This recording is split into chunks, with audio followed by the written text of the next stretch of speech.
قرآن کا فرمان ہے تم اس کو نبھاؤ۔ اسی طرح کا بیان اور حمد و نعت اگر آپ سننا چاہتے ہیں تو سب سے پہلے ہمارے چینل کو سبسکرائب کریں، لائک کریں اور اپنے دوستوں میں بھی اس ویڈیو کو شیئر کریں۔ پھر ہم ملتے ہیں ایک اور ویڈیو کے ساتھ، اجازت دیجیے، خدا حافظ۔ بیوی کی غیبت پر وہاں سے الگ ہو جائیں گے، ہاتھ اٹھا دیے انشاءاللہ۔ خیر، ایک مجنون نے ہاتھ اٹھایا، حقیقت میں مجنون۔ پانچواں پیغام، بڑا خوبصورت پیغام آپ کی خدمت میں لے کر کے آ رہا ہوں، بہت دھیان سے سنیے گا۔ مرنے والے مر جاتے ہیں، دنیا چھوڑ کر کے چلے جاتے ہیں، ہم اس کے لیے کیا کر سکتے ہیں؟ مرنے والا مر گیا، تر گیا، یہاں سے وہاں چلا گیا، اب کیا کر سکتے ہیں ان کے لیے؟ میں راز بتا رہا ہوں۔ مرنے والے کی کبھی برائی مت کیجیے گا، 3 نقصان اٹھانے پڑیں گے آپ کو۔ مرنے والا مر جائے، 1000 گنہگار ہو، 1000 ظالم ہو، 1000 برا ہو، لیکن آپ اس کی برائی مت کیجیے گا، 3 نقصان اٹھانے پڑیں گے آپ کو۔ پہلا نقصان یہ اٹھانا پڑے گا کہ آپ نے اس کی برائی کی، جتنا برا نہیں تھا اس سے زیادہ آپ نے برائی کی، اب آپ پھنس گئے۔ زندہ ہوتا تو معافی مانگ لیتے، وہ تو وہاں ہے، آپ کو معاف بھی نہیں کیا جا سکتا، آپ معافی مانگ بھی نہیں سکتے، پہلا نقصان۔ دوسرا نقصان یہ ہوگا، وہ تو اللہ کے پاس چلا گیا، اب اس کی برائی سے آپ کو ملے گا کیا؟ کچھ ملنے والا نہیں ہے۔ تیسرا نقصان کیا ہوگا؟ ہر آدمی کا چاہنے والا ہوتا ہے، چاہے وہ آدمی اچھا ہو چاہے وہ برا ہو، جب آپ اس کی برائی کریں گے تو اس کا چاہنے والا موجود ہے، وہ آپ کا دوست نہیں رہے گا، دشمن بن جائے گا۔ اس لیے ہاتھ جوڑ کر کے آپ سے کہتے ہیں، مرنے والا جب مر جائے اس کی برائی مت کیجیے گا۔ مرنے والے کے لیے آپ کیا کر سکتے ہیں؟ میں آپ کو بتا رہا ہوں، 4 کام کر سکتے ہیں آپ۔ مرنے والے مر گئے، آپ ان کے لیے 4 کام کر سکتے ہیں۔ پہلا کام، آپ ان کے لیے قرآن پڑھ سکتے ہیں۔ ساری دنیا کے بیٹا کو آپ جمع کر لیجئے قرآن پڑھنے کے لیے، 100 قرآن پڑھ دے، اور اپنا بیٹا صرف سورہ فاتحہ پڑھے، 100 قرآن سورہ فاتحہ کے برابر نہیں ہو سکتے۔ اپنا بیٹا ہے یہ، آنکھ سے آنسو بھی جاری ہے، دل بھی پھٹ رہا، وہ کرائے کا بیٹا ہے، میٹھا میٹھا ہف ہف کڑوا کڑوا تو۔ پہلا کام، آپ کو قرآن پڑھنا ہے اپنے ماں باپ کے لیے۔ دوسرا، جب آپ نماز پڑھنے کے لیے آتے ہیں تو 2 رکعت اپنے ماں باپ کے لیے نفل نماز پڑھ لیجیے۔ جب آپ کو روزہ رکھنا ہے تو 1-2 روزہ مہینے میں، ہفتے میں ماں باپ کے لیے نفل رکھ دیجیے، پہلا کام۔ دوسرا کام، آپ اپنے ماں باپ کے لیے چلتے پھرتے دعا کر دیجیے کہ میرے اوپر بڑی شفقت کی ہے، بڑا رحم کیا ہے، اے اللہ تو بھی ان پر رحم فرما، ماں باپ کے لیے دعا کیجیے۔ تیسرا کام، کوئی راہی مسافر مل گیا، وہ آپ سے 10 روپے مانگ رہا ہے تو آپ دیتے ہوئے نیت کر لیے کہ میں نے اپنے ماں باپ کے ایصال ثواب کے لیے دے دیا۔ آپ کو دینا تو تھا ہی، غریب تھا، آپ اس کی مدد کرتے، لیکن آپ نے دیتے وقت میں نیت کر لی کہ میں اپنے ماں باپ کے نام سے دے رہا ہوں، آپ نے ادھر دیا، ماں باپ کے نام اعمال میں پہنچ گیا۔ چوتھا کام آپ یہ کر سکتے ہیں کہ پیسہ والے ہیں، ماں باپ کی طرف سے حج کر دیجئے، ماں باپ کی طرف سے حج کرا دیجئے، یہ چوتھا کام ہے۔ یہی کام آپ کو کرنا ہے، اس کے علاوہ کچھ نہیں کرنا۔ انشاءاللہ جنازہ پڑھیں گے، ہاتھ اٹھائیے انشاءاللہ۔ جنازہ پڑھیں گے، کیا دقت ہے؟ مرنے والے کا جنازہ پڑھیں گے کہ نہیں پڑھیں گے؟ ہاتھ اٹھائیے انشاءاللہ۔ فری میں نماز جنازہ نہیں پڑھیں گے، ہاتھ اٹھائیے انشاءاللہ۔ یہ دھیان دیجئے گا، میں آپ کو سنانے کے لیے جا رہا ہوں۔ دنیا میں سب سے بڑی مصیبت ماں باپ کا جنازہ ہے۔ ماں باپ کے جنازے سے بڑھ کر کے کوئی مصیبت ہو ہی نہیں سکتی۔ اگر باپ کا جنازہ اٹھ گیا، اس سے بڑا کوئی حادثہ نہیں ہو سکتا۔ ماں کا جنازہ اٹھا ہے، اس سے بڑا کوئی حادثہ نہیں ہو سکتا۔ ماں باپ کے جنازے کو دیکھنے والا بھی توبہ نہیں کر رہا ہے گناہ سے، تو اب بتائیے کہ اب کون سا وقت آئے گا اس کے سدھرنے کا؟ باپ کا جنازہ دیکھ لیا، ماں کا جنازہ دیکھ لیا، پھر بھی نہیں سدھرتا ہے، تو اس بدقسمت کے لیے کون سا دن آئے گا، کون سی گھڑی آئے گا؟ چونکہ باپ کے حادثے سے بڑھ کر، جنازے سے بڑھ کر کوئی حادثہ نہیں ہو سکتا، ماں کے جنازے سے بڑھ کر کے کوئی حادثہ نہیں ہو سکتا۔ اور آپ کو سن کر کے حیرت ہوگی، جب جنازہ ہوتا ہے تو لوگ اعلان کرتے ہیں کہ کوئی لین دین ہو تو بیٹا سے لے لیجئے گا، اور کچھ کوتاہی ہو تو معاف کر دیجئے گا۔ یہ اب انصاف سے بتائیے کہ جس کو ستایا ہوگا وہ جنازہ پڑھنے کے لیے آیا ہوگا؟ اس لیے جو کام کرنا ہے مرنے سے پہلے ہی کر لینا۔ جس سے بھی معافی مانگنی ہے مرنے سے پہلے مانگ لیجئے۔ مرنے کے بعد جنازہ ہے، اعلان ہو رہا ہے، اور اب اعلان ہو رہا ہے کہ معاف کر دو، تو وہ آدمی موجود رہے گا تب نہ معاف کرے گا. وہ آدمی تو ہے ہی نہیں، جس کو ستایا وہ تو ہے ہی نہیں، وہ تو نماز پڑھنے کے لیے آیا ہی نہیں، وہ کیسے معاف کرے گا؟ اس لیے مرنے کے بعد معافی نہیں ہوتی، مرنے سے پہلے ہی حساب کتاب صاف کرنا پڑتا ہے. ایک خاص بات یاد رکھیے، آپ کسی سے کہیے بھائی یہ کام چھوڑ دیجئے، وہ کام چھوڑ دیجئے، تو وہ کیا کہتا؟ جو ہوگا دیکھا جائے گا، جو ہوگا دیکھا جائے گا. آپ کہیے کام کیجئے، وہ کام کیجئے، یہ کام چھوڑ دیجئے، وہ کام چھوڑ دیجئے، تو کیا کہتا؟ جو ہوگا دیکھا جائے گا. اللہ کے بندے، جب بستی میں آگ لگے گی اس وقت کنواں کھودا جائے گا، جو کنواں پہلے سے موجود تھا اسی کے پانی سے آگ بجھائی جائے گی. دو بات کو یاد رکھیے، حدیث میں آتا ہے کہ اپنے گھر کو قبرستان مت بناؤ. اس کا کیا مطلب ہوا؟ دو مطلب ہے. پہلا مطلب یہ ہے کہ اپنے گھر میں بھی نفل نماز پڑھو. ساری نماز مسجد ہی میں پڑھو گے، گھر میں نماز نہیں پڑھو گے تو مسجد تو آباد ہوگی، تمہارا گھر قبرستان ہو جائے گا. پہلا مطلب. دوسرا مطلب، کوئی آپ کے گھر آئے تو اس کو پانی پیش کیجئے، کوئی آپ کے گھر آئے اس کو کھانے پینے کی چیز پیش کیجئے، کوئی آئے آپ اس کو خالی ہاتھ واپس مت کیجئے، ورنہ قبرستان کا مردہ اور آپ دونوں برابر. وہاں جانے کے بعد مردہ کچھ نہیں دیتا، آپ اس سے بڑے مردہ ہیں کہ دوسرے کو کھاتے ہیں خود کھلاتے نہیں.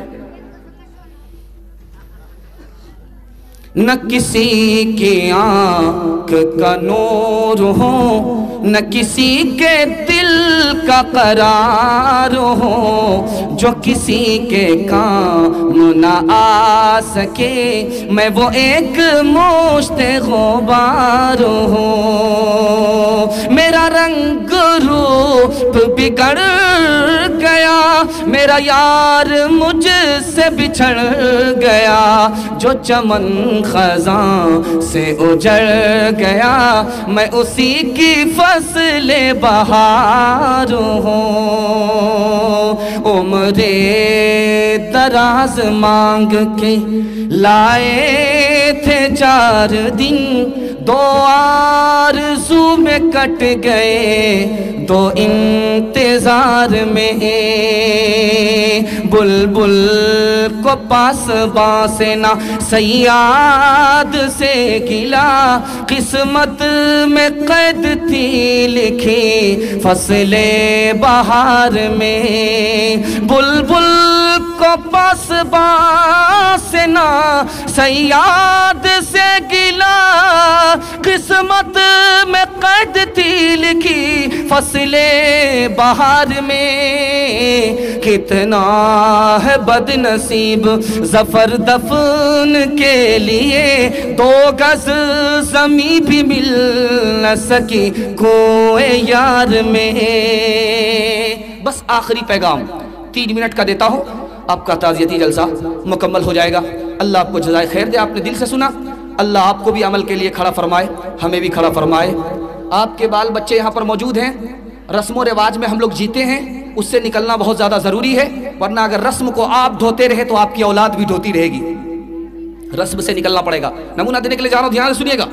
جنازہ اٹھا ہے، شمیانہ لگ گیا، کرسی لگ گئی، کھانا تیار ہو رہا ہے.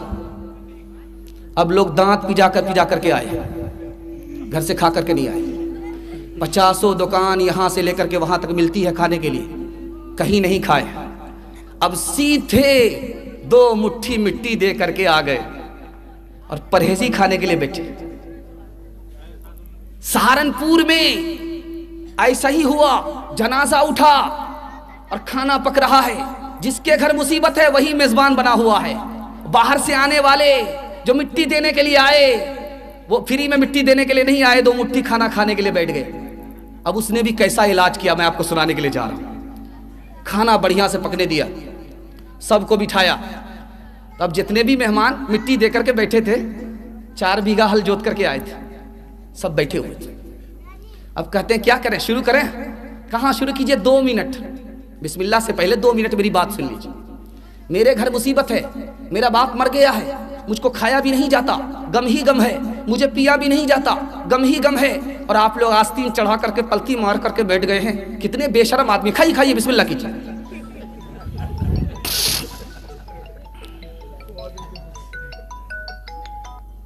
اب دیکھیے دوسری مثال آپ کو سنانے کے لیے جا رہا ہوں.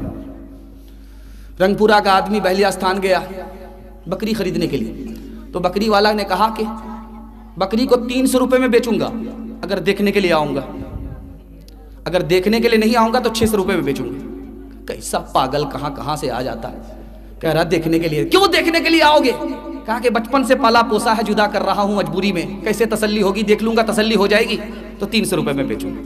سوچا کہ بڑا بیوقوف ہے, بیوقوفی سے فائدہ اٹھا لے کر کے بکری آ گیا. مسجد کے بغل میں گھر ہے, بتا دیا کہ میرا گھر مسجد کے بغل میں ہے, روز بکری کو آنا دیکھ کر کے چلے جانا. روز بکری دیکھنے کے لیے آ رہا, ناشتہ کھا کر کے جا رہا. بکری والی نے کہا کہ یہ تو حساب کتاب برابر سرابر کر دے گا, یہ بکری بیچا ہے کہ مصیبت کھڑی کیا ہے. پوچھو کل اگر آئے تو کہہ دینا کہ تمہاری بکری مر گئی ہے, جلے تو جلال تو اس بلا کو ٹال. جب وہ اگلے دن آیا تو اب ناشتہ بھی کھا رہا ہے, دوپہر کا کھانا بھی کھا رہا, جانے کا نام نہیں لے رہا ہے. اب لوگوں نے پوچھا کہ پہلے تو آتا تھا چلا جاتا تھا, ناشتہ ہی کا نقصان تھا, اب تو جانے کا نام ہی نہیں لے رہا. پوچھو تو صحیح کیوں نہیں جا رہا؟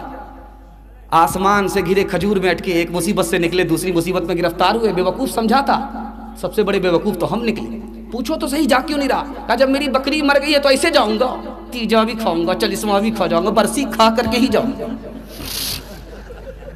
عبد الرحمن پانی پت قاری صاحب تھے, مدرسہ چلاتے تھے, جاگیر میں چلاتے تھے نظام. ہاسٹل تو اسٹل تھا نہیں, بلکہ 2 بچہ کو کہہ دیا تم اس کے یہاں کھا لو, 2 بچہ کو کہہ دیا تم اس کے یہاں کھا لو, 2 بچہ کو کہہ دیا تم اس کے کھا لو. 1 بچے کا اضافہ ہو گیا. اب اس ایک بچہ کو لینے کے لیے پوری بستی کا آدمی تیار نہیں. تو کہا کہ روزی کا مالک تو اللہ ہے بیٹا, صبر کرو, کہیں نہ کہیں جگاڑ بیٹھے گا. بچہ انتظار میں ہے, کسی کا وکٹ گر گیا, ایک آدمی انتقال کر گیا. وہ آیا دوڑا دوڑا کہ 40 دن اس بچہ کو میں کھلاؤں گا, ایصال ثواب ہے. جب 39 دن ہو گئے تو بچہ کہتا ہے کہ حضور اب کیا ہوگا؟ کہ گھبراؤ نہیں, دوسرے کا وکٹ گرے گا. دوسرے کا وکٹ گر جائے, پھر 39ویں دن میں تیسرے کا وکٹ گر جائے. تو قاری صاحب نے پوری بستی کے لوگوں کو جمع کیا اور کہا کہ دیکھو جلدی سے اس لڑکے کا کھانے کا انتظام کر دو ورنہ پوری بستی کو کھا جائے گا. 2-3 مثال میں آپ کو دے رہا ہوں, پیغام کو ختم کر رہا ہوں, دھیان سے سنیے گا. 2 آدمی میں بحث ہو رہی ہے کہ مولوی بہتر ہے یا باورچی بہتر ہے. تو ایک آدمی نے کہا کہ مولوی بہتر ہے, دوسرے آدمی نے کہا کہ باورچی بہتر ہے. تو جس آدمی نے کہا کہ مولوی بہتر ہے تو اس کی تو دلیل یہ تھی کہ وہ عالم ہے, یہ جاہل ہے. باورچی جاہل ہے, وہ عالم ہے, تو عالم سے بڑھ کر کے یہ جاہل کیسے ہوگا؟ تو جاہل سے پوچھا جا رہا کہ تم کیسے کہہ دیے کہ مولوی سے بہتر باورچی ہے؟ تو اس نے جواب دیا کہ باورچی کو دعوت شادی میں ملتی ہے اور مولوی کو دعوت مردہ کے کھانا کھانے کی دعوت ہوتی ہے. مولوی سے بڑھ کر کے یہ باورچی ہے. آخری نمونہ آپ کو دینے کے لیے جا رہا ہوں, اس کو دھیان سے سنیے گا. روز گدھے کا جنازہ اٹھ رہا, روز گدھے کی چوری ہو رہی ہے. بادشاہ پریشان ہے کہ روز گدھا چوری ہو رہا, روز گدھا چوری ہو رہا, کیسے چوری ہوتی ہے؟ وزیر سے کہا پتا کرو. وزیر بہت ذہین تھا, اس نے دیکھا کہ روز ایک تابوت جنازے کا اٹھتا ہے اور یہاں سے محل سے نکل کر کے باہر چلا جاتا, قبرستان چلا جاتا, اور آدمی کم صرف 4 ہی آدمی تابوت کو پکڑ کر کے لے کر کے نکلتے ہیں. تو وزیر پیچھے ہو گیا, پولیس والے کو ساتھ میں لے لیا. اب یہ چاروں چور تھے, گدھے کو تابوت میں بند کر کے جنازہ اٹھاتے تھے, چوری کرتے تھے. اس طرح کی چوری ہوتی تھی. اب جب جنازہ اٹھایا قبرستان پر لے گئے تو پولیس والے تو پیچھے ہیں. اب یہ سوچ رہا تو 99 دن چور کے 1 دن کوتوال کا, یہ تو پھنس گئے. جنازہ بھی پڑھ دیا. اب مردے کو قبر میں اتارنے کی جب باری آئی, جیسے ہٹایا تو دیکھا کہ گدھا. کہا کہ وہ اس طرح چوری کرتے تھے. کہا کہ یہ گدھا, وہ گدھا نہیں ہے جو بادشاہ کا, یہ تو میرا دادا تھا, اس کا عمل خراب تھا, گدھا بن گیا. کہا کہ تم بھی اسی کے پوتے ہو نا, اس کو تو گدھا کے استبل میں رکھیں گے, تم کو جیل میں ڈالیں گے. آخری مثال دے رہا ہوں, پیغام کو ختم کر رہا ہوں, اس کو دھیان سے سنیے گا. سماج کیا ہے, شریعت کیا ہے, یہ نمونہ میں آپ کی خدمت میں لے کر کے آ رہا ہوں, اس کو دھیان سے سنیے گا. کل کی پٹی ہٹائے. جب تک سماج کو لے کر کے آپ چلیں گے آپ کی اولاد بھی گمراہ ہوگی. سماج سے ہٹیں گے, دین کو پکڑیں گے, آپ کی اولاد بھی نیک راہ پر آ جائے گی. دھیان دیجیے گا, آخری نمونہ دینے کے لیے جا رہا ہوں, اس کو دھیان سے سنیے گا. آخری مثال ہے. طوطا مر گیا, پنجڑا کھلا, بلی نے آ کر کے مارا, جھپٹا, طوطے کے منہ سے ٹیں ٹیں نکلا, اس سے آگے کچھ نہیں نکلا, ختم ہو گیا, اللہ کو پیارا ہو گیا. تو اس نے ایک لطیفہ لکھا اور نصیحت کا نمونہ لکھا کہ 1230 میں میرا طوطا مرا ہے. ٹے کا جو لفظ ہے اس کے 400 عدد بنتے ہیں, اور اس میں جو یہ ہے اس کے 10 عدد بنتے ہیں، تو 3 یا ہے اور 3 تے ہے، تو 4 تیا 12، 1200 اور 3 یا کے 30، 1230 عیسوی لکھنا تھا کہ 1230 عیسوی میں پنجرے سے طوطا باہر نکلا اور اس پر بلی نے آ کر کے حملہ کیا، وہ مر گیا، اس کے منہ سے صرف ٹیں ٹیں نکلا۔ تو کتنا پیارا جملہ تھا، وہ میں آپ کو سنانے کے لیے جا رہا ہوں۔ یہ لطیفہ کا لطیفہ بھی ہے، نصیحت کا نمونہ بھی ہے۔ انشاءاللہ موت سے پہلے موت کی تیاری کریں گے، سماج سے نکلیں گے، سنت پر کھڑے ہوں گے، ہاتھ اٹھائیے انشاءاللہ۔ بڑھاپے میں داڑھی رکھیں گے، ہاتھ رہیے انشاءاللہ۔ بیوی سے پوچھ کر رکھیں گے، ہاتھ رہیے انشاءاللہ۔ میاں میٹھو جو ذاکر حق تھے، رات دن ذکر حق رٹا کرتے تھے، منہ میں لے کے پانی کی کلیا، مضطرب ہو کے اور گھبرا کے، مضطرب ہو کے اور گھبرا کے، قربے موت نے جو آدابا، کچھ نہ نکلا سوائے ٹیں ٹیں ٹیں، کچھ نہ نکلا سوائے ٹیں ٹیں ٹیں۔ او غافل انسان انسان، او غافل انسان، او غافل انسان انسان، او غافل انسان۔ آنکھوں سے تو نے اپنی کتنے جنازے دیکھے، ہاتھوں سے تو نے اپنے دفنائے کتنے مردے، انجام سے تو اپنے، انجام سے تو اپنے کیوں اتنا بے خبر ہے۔ او غافل انسان انسان، او غافل انسان، او غافل انسان انسان، او غافل انسان۔ مخمل میں سونے والے مٹی میں سو رہے ہیں، شاہ و گدا یہاں پہ ایک ساتھ سو رہے ہیں، دونوں ہوئے برابر، دونوں ہوئے برابر، یہ موت کا اثر ہے۔ او غافل انسان انسان، او غافل انسان، او غافل انسان انسان، او غافل انسان۔ بس جلسہ نکل گیا۔ آپ سے 3 وعدہ لیتے ہیں اس جلسے کو عمر بھر کے لیے کامیاب کرانے کے لیے، اور 3 وعدہ لیتے ہیں آپ کو آفت اور مصیبت سے نکالنے کے لیے۔ 3 وعدہ دے کر کے جلسے کو مکمل کرائیے، انشاءاللہ اللہ کی عبادت کریں گے، ہاتھ اٹھائیے، رسول اللہ کی اطاعت کریں گے انشاءاللہ، مخلوق کی خدمت کریں گے انشاءاللہ۔ گناہ چھوڑ دیجئے، آپ کے گھر آفت نہیں آئے گی، اور آپ حرام کمانا چھوڑ دیجئے، آپ کے گھر آفت نہیں آئے گی۔ غلط ماحول کو آپ توبہ کر لیجئے، آپ کے گھر آفت نہیں آئے گی۔ نہ کتابوں سے، نوازوں سے، نظر سے پیدا، دین ہوتا ہے بزرگوں کی نظر سے پیدا۔ نہیں سکھا انہوں نے دین رہ کر شیخ کے گھر میں، پلے کالج کے چکر میں، مرے صاحب کے دفتر میں، تھے کیک کے چکر میں تو روٹی بھی گئی، بڑی شے کی طاق میں تھے تو چھوٹی بھی گئی، نہ مانی بات وائس کی، تھے پتلون کے چکر میں تو لنگوٹی بھی گئی۔ وآخر دعوانا ان الحمدللہ رب العالمین۔ دعا کرتا اللهم صل على سيدنا حبيبنا شفينا ومولانا محمد وبارك وسلم. اللهم اغفر لحينا وميتنا وشاهدنا وغائبنا وصغيرنا وكبيرنا وذكرنا وأنثانا. اللهم من أحييته منا فأحيه على الإسلام، ومن توفيته منا فتوفه على الإيمان. اللهم إنا نعوذ بك من جهد البلاء ودرك الشفاء وسوء القضاء وشماتة الأعداء. ربنا أحسن عاقبتنا في الأمور كلها وأجرنا من خزي الدنيا وعذاب الآخرة. اللهم ارحمنا وارحمهم فإنك خير الراحمين. اللهم ارزقنا وارزقهم فإنك خير الرازقين. اللهم افتح لنا وافتح لهم فإنك خير الفاتحين. اللهم أصلح لنا وأصلح لهم فإنك خير المصلحين. اللهم اهد لنا واهد لهم فإنك خير الهادين. اللهم اغفر لنا واغفر لهم فإنك خير الغافرين. اے اللہ ہم سب گناہوں کے سمندر میں ڈوبے ہوئے ہیں، رات دن گناہوں میں ڈوبے ہوئے ہیں، سارے دروازے بند ہیں، صرف تیرا ہی دروازہ کھلا ہے۔ اے ہمارے پروردگار ہماری توبہ کو قبول فرما اور اپنی رحمت کے دروازے کو ہم سب کے لیے مفتوح فرما۔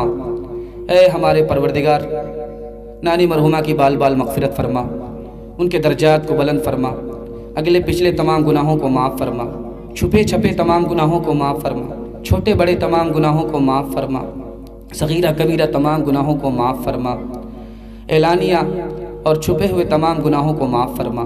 اے اللہ اگر ان کی مغفرت ہو چکی ہے ان کے درجات کو بلند فرما، پسماندگان کو صبر جمیل عطا فرما، کروٹ کروٹ قبر میں سکون نصیب فرما، قبر کو جنت کا نمونہ بنا دے، حساب کتاب کو آسان فرما، جنت الفردوس میں اعلیٰ مقام عطا فرما، خدمت کا ان کو بھرپور صلہ عطا فرما، پرورش کا ان کو بھرپور صلہ عطا فرما، اپنی اولاد کی پرورش کا بھرپور صلہ عطا فرما، اپنے شوہر کی خدمت کا ان کو بھرپور صلہ عطا فرما، دونوں میاں بیوی کو، دونوں نانا نانی کو جنت الفردوس میں ایک جگہ جگہ عطا فرما۔